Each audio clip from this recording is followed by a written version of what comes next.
This is the case of Lisa Joy White, a 13-year-old girl from Vernon, Connecticut, who vanished on November 1st, 1974. She has been missing for over 51 years. Her case remains unsolved and is considered an endangered missing person case with foul play now suspected. It was a crisp November evening in 1974 in the quiet town of Vernon, Connecticut. 13-year-old Lisa Joy White had been grounded after getting into trouble the night before. But like many rebellious teenagers, she found a way to slip out anyway. What no one knew at the time was that this simple act of defiance would mark the last time Lisa Joy White would ever be seen alive. She told her friend she needed to be home before her mother returned from work. Around 7:30 p.m., Lisa left her friend's house and began walking home. She was wearing green pants and a blue denim jacket.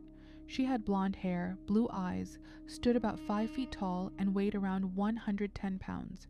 She also had a small chickenpox scar on her forehead. She never made it back. That same day, Lisa had left a note for her mother. In it, she wrote that she was in love with an older boy and added the defiant words, "Maybe you think I'm a little girl, but I'm not."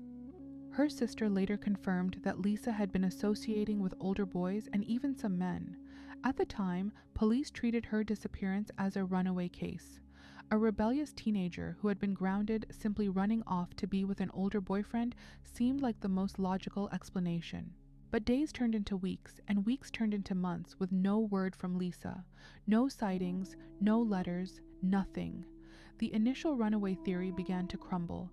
What started as a missing persons case slowly morphed into something far more sinister in the eyes of investigators.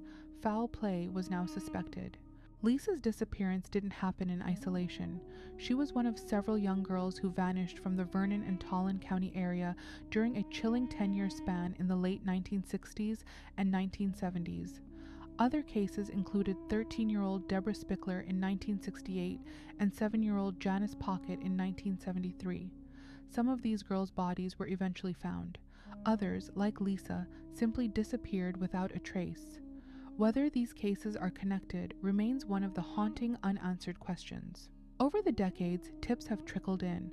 A trucker claimed he picked up a girl matching Lisa's description at a 7-Eleven and dropped her off near the Manchester town line. A neighbor reportedly heard a girl screaming and pounding on walls in an apartment where older boys Lisa knew lived. Weeks after she vanished, a woman called police saying she heard a young girl scream, "He's going to kill me," and saw a girl matching Lisa's description being followed by a van.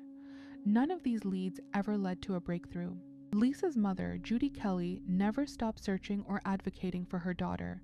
She kept detailed records and pushed law enforcement for answers until her own death in 2012.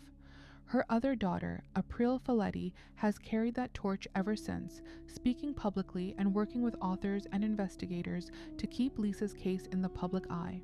In 2014, a memorial was placed in Talcott Park, also referred to as Talcottville Park, near the corner of Elm and Prospect Streets, the last place Lisa was seen.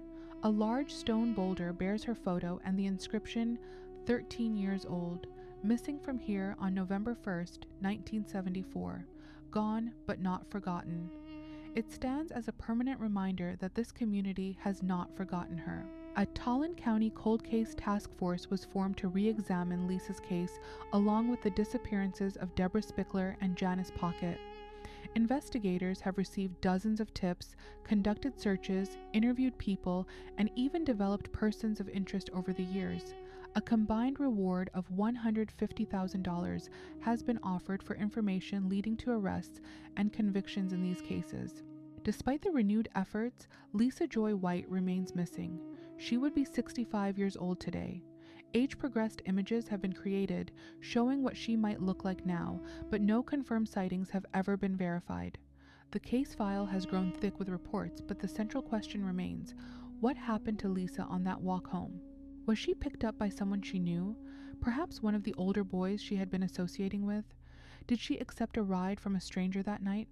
Or did something far more sinister happen on those quiet streets of Rockville?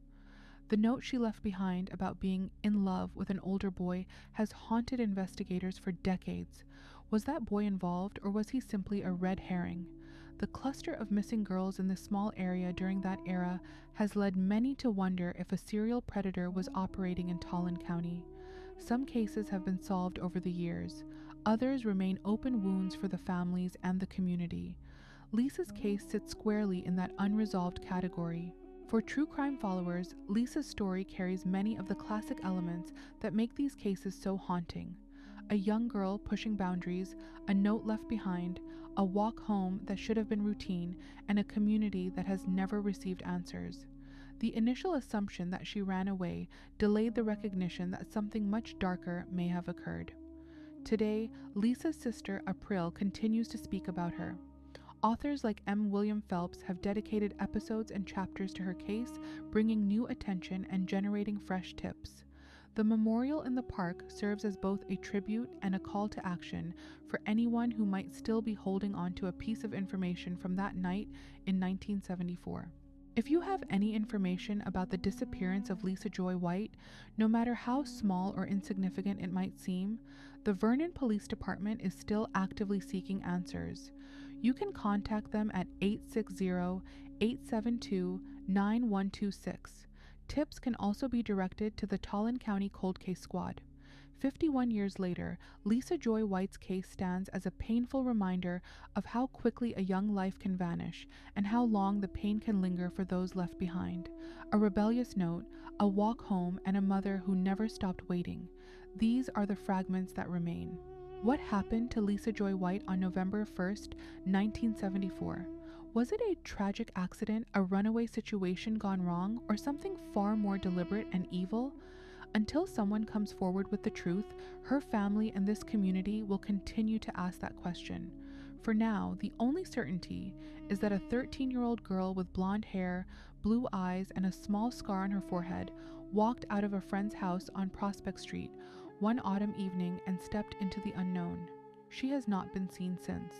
If this case resonates with you, drop a comment below with your thoughts on what might have happened to Lisa. And remember, these stories matter. They keep the memory of the missing alive, and sometimes, just sometimes, they bring new eyes to old evidence that can finally crack a case wide open. Lisa Joy White deserves to come home. Her family deserves answers, and someone out there still knows something. Thank you for watching. If you want to see more stories and in-depth cases like this, please like this video, subscribe to the channel, and turn on the notification bell so you never miss an upload. I'll see you in the next one.